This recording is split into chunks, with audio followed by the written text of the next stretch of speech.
Ok, là on va parler de la chose la plus importante de toute ta vie. Ouais, je ne sais pas si tu te rends compte, mais vraiment là on va parler de la chose la plus importante de toute ta vie. Donc j'ai vraiment envie que tu m'écoutes jusqu'à la fin, j'ai vraiment envie que tu sois à l'écoute, mais que tu ne m'écoutes pas n'importe comment, tu ne m'écoutes pas avec tes oreilles, j'ai envie que tu m'entendes et que tu m'écoutes avec ton cœur.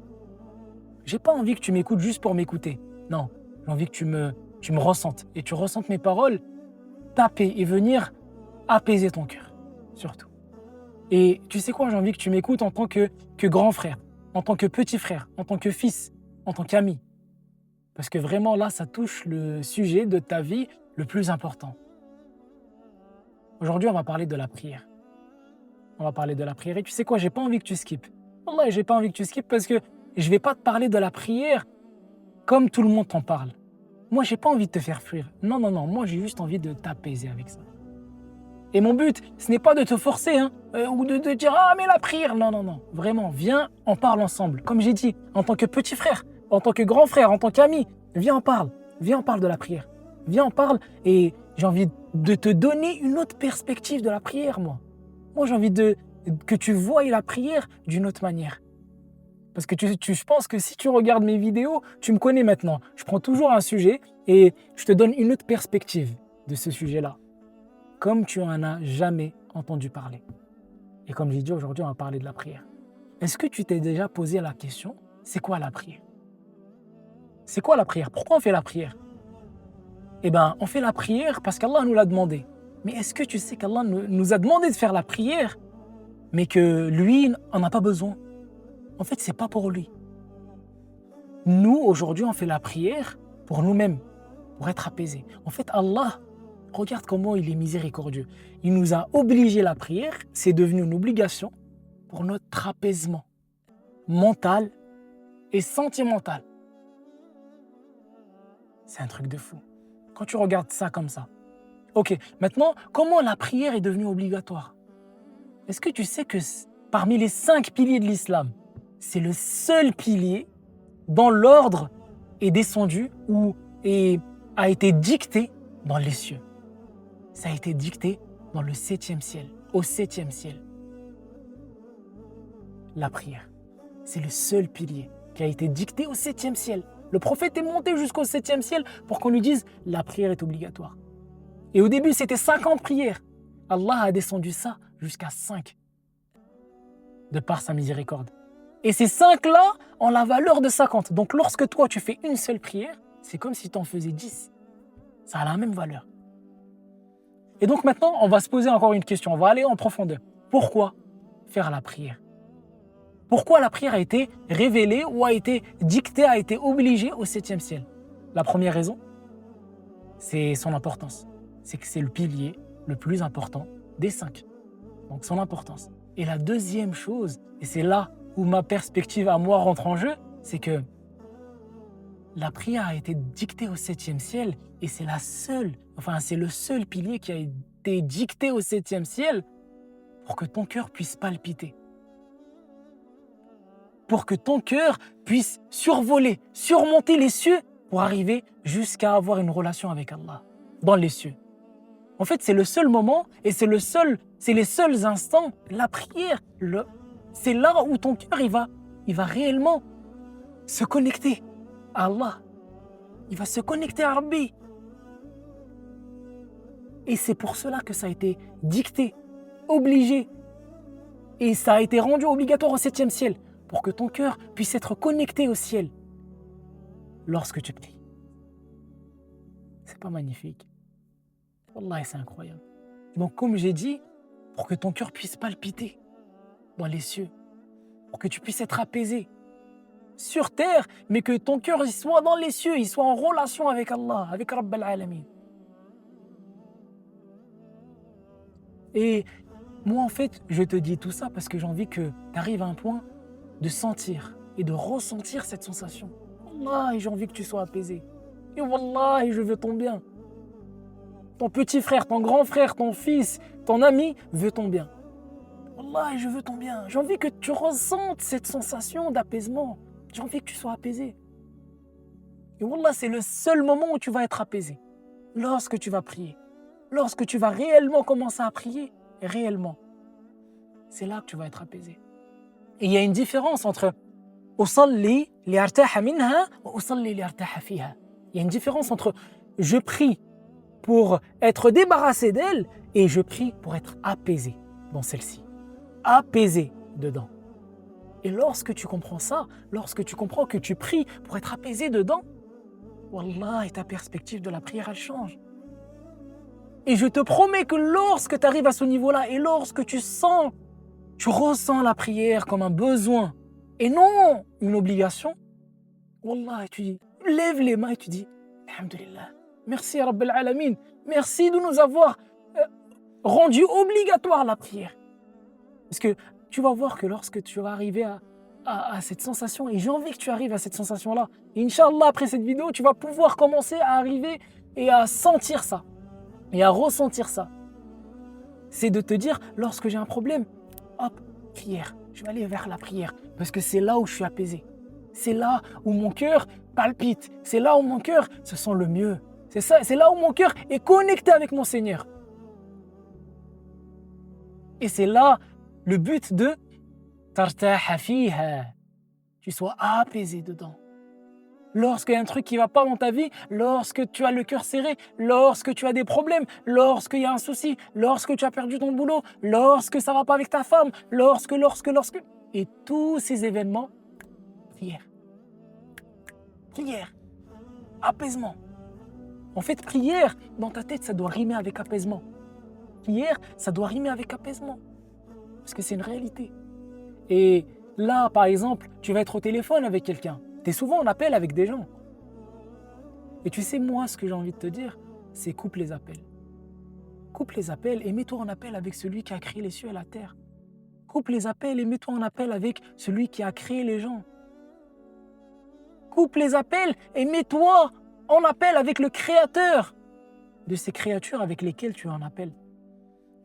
Coupe tous les appels. Et mets-toi en relation avec lui. Mets-toi en appel avec lui. Connecte-toi avec lui. Mets-toi en relation avec lui. Sois apaisé avec lui.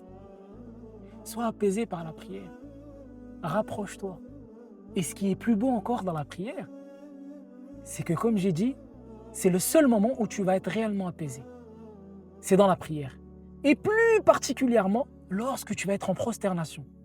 Mais ce qui est le plus fou, c'est qu'Allah dit « Wasjud waqtarib » Ya Rabbal Alamin. Comment? Wasjud waqtarib. Donc prosterne-toi et rapproche-toi. Mais pour se rapprocher du ciel, on doit s'élever. On ne doit pas descendre.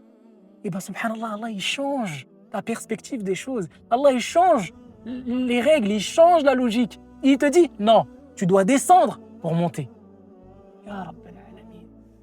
Tu dois descendre pour monter. Tu dois poser ton front par terre pour aller dans les cieux. Pour que ton cœur puisse palpiter et ressentir cet apaisement. C'est par terre, c'est en bas. Tu dois descendre pour monter, pour t'élever. Ya subhanallah. Je trouve ça tellement magnifique, je trouve ça tellement apaisant. Et je trouve ça tellement incroyable. Le fait de descendre pour monter. De descendre pour t'élever. De descendre pour t'apaiser. Wallah, encore une fois, je ne veux que ton bien. Je veux que tu sois apaisé. Je veux que tu sois apaisé. Wallah, je veux que tu sois apaisé. Je ne le répéterai jamais assez. C'est le but que tu sois apaisé. Et la solution, la clé, c'est la prière. La clé, c'est la prière. Et je veux aussi que tu saches une chose, c'est que celui qui est bon dans sa prière, celui qui est droit avec sa prière, sa vie sera sûrement droite. Et son cœur sera sûrement apaisé. Et si tu me dis non, mais moi je fais beaucoup de péchés, c'est faux. C'est faux, on fait tous des péchés. Et on en fait tellement et plus que toi. Mais j'ai envie de te dire, même si tu fais ces péchés, garde la prière. Tu fais tous les péchés du monde, garde la prière. Garde ce petit coin d'apaisement. Tu peux faire tout. Wallah, tu peux faire tous les péchés du monde. Tu peux faire tous les péchés du monde. Tu as vu tous les péchés que tu as en tête, tu peux les faire. Mais garde la prière, s'il te plaît. Garde la prière. Wallah, c'est pour ton bien. La prière, c'est la clé de ta réussite. La prière, c'est la clé. La prière, c'est l'appel. La prière, c'est la clé de ta relation avec Allah. La prière, c'est la clé de ta relation avec toi-même. La prière, c'est la clé de ta libération. La prière, c'est la clé de la libération de ton âme. La prière, c'est l'apaisement de ton cœur. La prière, c'est la clé de l'adoucissement de ton cœur. La prière, la prière, la prière, la prière. La prière, c'est l'apaisement. C'est la chose la plus importante de ta vie. La prière, c'est le seul moyen pour que ton cœur palpite. La prière, c'est le seul moyen pour que tu sois satisfait de toi-même. La prière, c'est le seul moyen de te connecter avec ton Seigneur, avec Rabb al-Alamin, avec Allah. J'espère que déjà ta vision a changé un peu de la prière. Je vais te donner une dernière chose. Est-ce que tu sais que les 5 piliers de l'islam, parmi les 5, ils peuvent tous ou tout tomber à part la prière. Donc, al-shahadatayn. Tu vas être né avec al-shahadatayn. Donc, tu es né musulman. Tu n'as pas besoin de dire ça. Shahadatayn. Al-zakat. Si tu n'as pas d'argent, tu n'as pas à la faire. Al-siyam. Si tu es malade, tu n'as pas à soum, tu n'as pas à jeûner. Al-hajj. Si tu n'as pas d'argent, tu n'as pas à faire. Par contre, la prière. Lorsque tu es malade, tu dois la faire.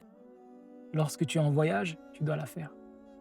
Lorsque tu es handicapé, tu dois la faire. Lorsque tu es non-voyant, tu dois la faire. Lorsque tu es sourd, tu dois la faire. Lorsque tu es couché, tu dois la faire. Lorsque tu ne peux pas bouger, tu dois la faire. Lorsque tu n'arrives pas à parler, tu dois la faire. Lorsque tous tes membres ne bougent plus, mais il n'y a que ta bouche qui bouge, tu dois la faire.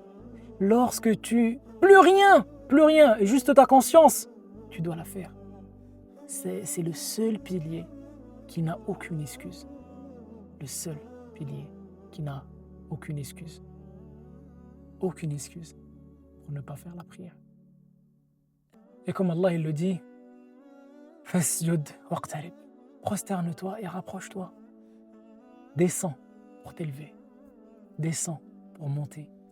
Descends pour t'apaiser. Mon frère, ma sœur, comme j'ai dit, écoute-moi en tant que petit frère, que grand frère, qu'ami, que fils. Moi, je dis souvent, on passe dans la vie des gens en tant que flash, en tant que signe. Et tu sais quoi? Wallah, c'est un signe si tu restes jusqu'à maintenant. Wallah, c'est un signe qu'Allah te veut du bien. À toi, Allah, il te veut du bien. Si tu es resté jusqu'à la fin de cette vidéo, c'est que, qasaman billah, Allah, il te veut du bien. Wallah, Allah, il te veut du bien. Et peut-être qu'Allah m'a envoyé vers toi pour te dire, et pour te dire à toi, Allah, il te dit, oh mon serviteur, je t'ai envoyé quelqu'un pour que tu puisses te rapprocher de moi. Et j'espère être cette personne. Et j'espère que tu es la personne qu'Allah m'a envoyée vers elle. J'espère que tu es cette personne-là qui va m'écouter.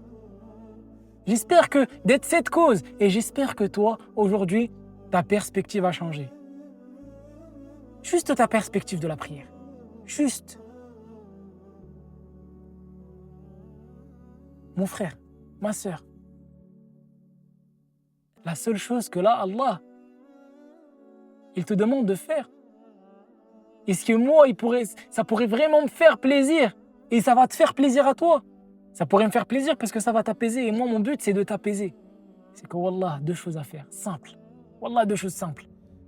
Pour toi-même, 2 choses. La première, faire tes ablutions. Coupe cette vidéo tout de suite. C'est pas fini, mais coupe-la. Si tu veux la couper tout de suite, coupe-la. Tu fais tes ablutions et tu vas faire 2 unités de prière. 2 unités. Même si tu pries pas, 2 unités. Et ressens ce que je viens de dire. Juste ressens. Et Wallah, si t'es arrivé jusqu'à là, c'est un signe. Wallah, c'est un signe de Dieu. C'est un signe d'Allah et on passe dans la vie des gens comme des flashs. Peut-être que je suis un. Peut-être que le fait que je fasse cette vidéo, c'est un signe pour toi. On passe dans la vie des gens comme des flashs, comme des signes. Qu'Allah te facilite ces 2 unités. Qu'Allah, ya Rabb al-Alamin, te facilite ces 2 unités. Et comme je t'ai dit, Wallah, c'est un signe. Parce que je n'étais pas censé faire cette vidéo. Wallah, j'ai préparé quelque chose d'autre. Je devais faire une autre vidéo, rien à voir. Allah, subhanallah, il m'a inspiré de faire une vidéo sur la prière. Et Wallah, il-azim, et Allah en est témoin, j'étais pas censé la faire ce soir. C'était un sujet d'une vidéo, mais Wallahi, c'était pas la prière. Wallahi, c'était pas la prière. Subhanallah, Allah, il m'a, comme j'ai dit, inspiré de faire cette vidéo. Et Wallah, pour moi, c'est un signe. Wallah, pour moi, c'est un signe. Je ne sais pas à qui cette vidéo va toucher. Peut-être qu'elle va toucher beaucoup de personnes ou une personne particulièrement. Mais Wallah, cette vidéo, c'est un signe. C'est un signe d'Allah pour toi. Wallah, el-Azim, et Allah en est témoin, et j'étais pas censé la faire. Wallah, j'étais pas censé la faire. J'étais censé la faire dans un mois. Mon planning, le planning de cette vidéo, il est dans un mois. Allah m'envoie vers toi. À toi de savoir si t'entends, si tu vois les signes d'Allah. Habibi, mon frère, prends soin de toi. Prends soin de toi. Prends soin de toi. Fais ces 2 unités. Et ne lâche plus jamais la prière. Ne lâche plus jamais la prière. Wallah musta'an. Wa dumtum fi amanillah. Qu'Allah te facilite. Et apaise ton cœur.